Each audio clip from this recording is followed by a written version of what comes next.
కల్తీ పాలు ఎలా తయారు చేస్తారో తెలుసుకుంటే మీకు దిమ్మ తిరిగిపోతుంది. ఈ వీడియోలో చూస్తూ ఉంటే మీకు అర్థమయ్యే ఉంటుంది. ఎంత సులువుగా కల్తీ పాలను తయారు చేస్తున్నారో చూడండి. ఈ కల్తీ పాల వ్యాపారాన్ని ఈరోజు ఈ వీడియోలో బట్టబయలు చేయబోతున్నాం. ఇవి పాలు కావు, కాలకూట విషం. మన ప్రాణాలతో వ్యాపారులు ఆడుతున్న చెలగాటం.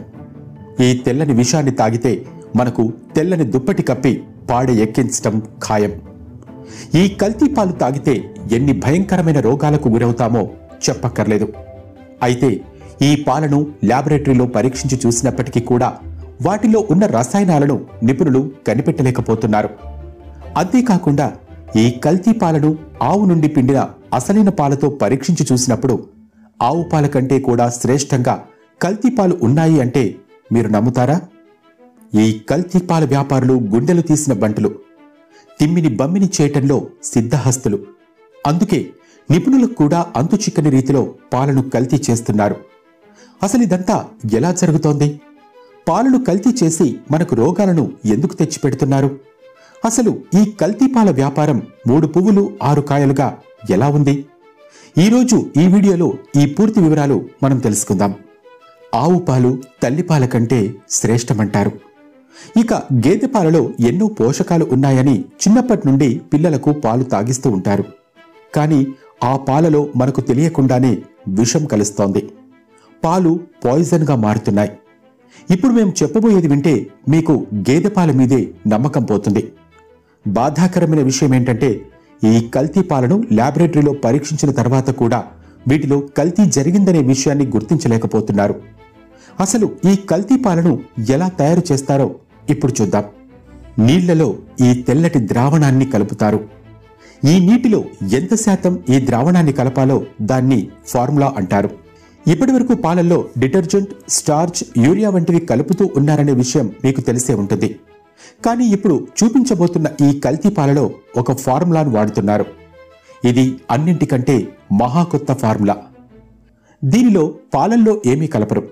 కేవలం నీళ్లల్లో ఒక కెమికల్ కలిపి పాలను తయారు చేస్తారు. అయితే ఈ కల్తీ పాల గురించి ఆ వ్యాపారస్తులు చెప్పింది వింటే మనకు మతిపోతుంది. ఈ కల్తీ పాలు శ్రేష్టమైన గేదె పాల కంటే కూడా ఎంతో ఆరోగ్యకరమని వాళ్ళు చెప్తున్నారు. ఈ పాలను ఢిల్లీ, గుర్గావ్ వంటి ప్రాంతాలకు కూడా ఎగుమతి చేస్తున్నారు. ఈ పాలను రెస్టారెంట్స్, చిన్న చిన్న హోటల్స్ వాళ్ళు తక్కువ ధరకు కొనుక్కుంటున్నారు. ఈ కల్తీ పాలతో పన్నీర్ కూడా తయారు చేస్తున్నారు. ఈ పాలతో టీ, కాఫీ వంటివి చేయటం కూడా చాలా సులభం. ఎందుకంటే ఇవి చూడటానికి మాత్రమే కాదు, వీటి క్వాలిటీ కూడా అచ్చం గేదె పాలలాగే ఉంటుంది. ఈ పాలను మనం పరీక్షించి చూసినా సరే కల్తీ చేయబడ్డాయి అనే విషయం మనకు తెలియదు. గేదె పురుడు పోసుకున్న తర్వాత పాలు ఇవ్వటం మొదలు పెడుతుంది. కానీ ఈ కల్తీ గాళ్లకు ఈ నకిలీ పాలు తయారు చేయడానికి ఓ బకెట్ నీళ్లలో లీటర్ ఫార్ములా కలపాల్సి ఉంటుంది. 1 లీటర్ ఫార్ములాతో 10 లీటర్ల కల్తీ పాలు తయారు చేస్తారు. ఈ ఫార్ములా మాత్రమే కాకుండా పౌడర్ కూడా ఉపయోగిస్తారు. ఈ పౌడర్ ఉపయోగించి 10 లీటర్ల పాలను తయారు చేయొచ్చు. దీనిలో 1 లీటర్ కెమికల్ ఫార్ములాను కూడా కలిపి కల్తీ పాలు తయారు చేస్తారు. ఇది చూడటానికి స్వచ్ఛమైన ముర్రె పాలలా కనిపిస్తాయి. వీటి రంగు, రుచి, రూపం అన్నీ మనకు గేదె పాలను మించి ఉంటుంది. ఇంతకీ ఈ ఫార్ములా ఏంటి? దీనిలో ఏ కెమికల్ వాడుతున్నారు? కేవలం నీళ్లను తెల్లని పాలలాగా ఎలా మారుస్తుంది? ఈ కెమికల్ ఎంత విషపూరితమైనదో ఇప్పుడు చెప్తాను వినండి. ఈ కెమికల్ వల్ల ఎన్ని రోగాలు కలుగుతాయో మాటల్లో చెప్పలేం. ఇలా బజార్లో కల్తీ పాలు దొరుకుతున్నాయనే విషయం కూడా చాలా మందికి తెలియక పప్పులో కాలేస్తున్నారు. డబ్బులు ఇచ్చి మరీ రోగాలు కొని తెచ్చుకుంటున్నారు. మన ఇండియాలో పాలు ముఖ్యమైన ఆహార పదార్థాల్లో ఒకటి. ఇండియాలో చాలా మంది ప్రతిరోజు పాలు తాగుతారు. ఏదో రూపంలో పాల పదార్థాలను కూడా వినియోగిస్తూ ఉంటారు. అందుకే మన ఇండియాలో పాల యొక్క ప్రొడక్షన్ కూడా ఎక్కువగా జరుగుతూ ఉంటుంది. కానీ పాడి పశువులు మనకు తక్కువ సంఖ్యలోనే ఉన్నాయి. అంటే ఇక్కడ డిమాండ్ ఎక్కువ ఉన్నప్పటికీ కూడా సప్లై తగ్గిపోతూ ఉంది. కాబట్టి ఈ డిమాండ్ను పూర్తి చేయడానికి వ్యాపారస్తులు రకరకాల పద్ధతులను అన్వేషిస్తూ ఉన్నారు. ముఖ్యంగా ఈ వ్యాపారస్తులు ప్రజల ప్రాణాలతో చెలగాటమాడుతూ కల్తీ పాలు తయారు చేస్తున్నారు. వీటిని ల్యాబొరేటరీలో టెస్ట్ చేసినప్పుడు కల్తీ పాలను ఒకవైపు, అసలైన గేదె పాలను మరోవైపు పరీక్షించారు. స్వచ్ఛమైన గేదె పాలలో 11.32% కొవ్వు పదార్థం ఉన్నట్లయితే కల్తీ పాలలో 6.71% కొవ్వు పదార్థాలు ఉన్నాయి. దీనిలో ప్రోటీన్ 3.2 గ్రాములు ఉన్నట్లయితే స్వచ్ఛమైన పాలలో 3.7 గ్రాములు ప్రోటీన్ ఉంది. ఇక స్వచ్ఛమైన పాలలో సాలిడ్స్ 22.09 ఉంటే కల్తీ పాలలో 16.20 ఉన్నాయి. సాధారణంగా 11 నుండి 13% వరకు సాలిడ్స్ ఉండాలి. కల్తీ పాలను తయారు చేయడానికి ఉపయోగించిన ఫార్ములా ఎంత గొప్పగా ఉందంటే FSSAI వాళ్ళు కూడా ఆమోదించారు.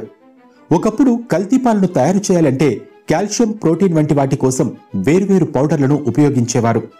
కానీ ఇప్పుడు కల్తీదారులు వీటన్నింటికీ ఒకే ఒక ఫార్ములా కనిపెట్టారు.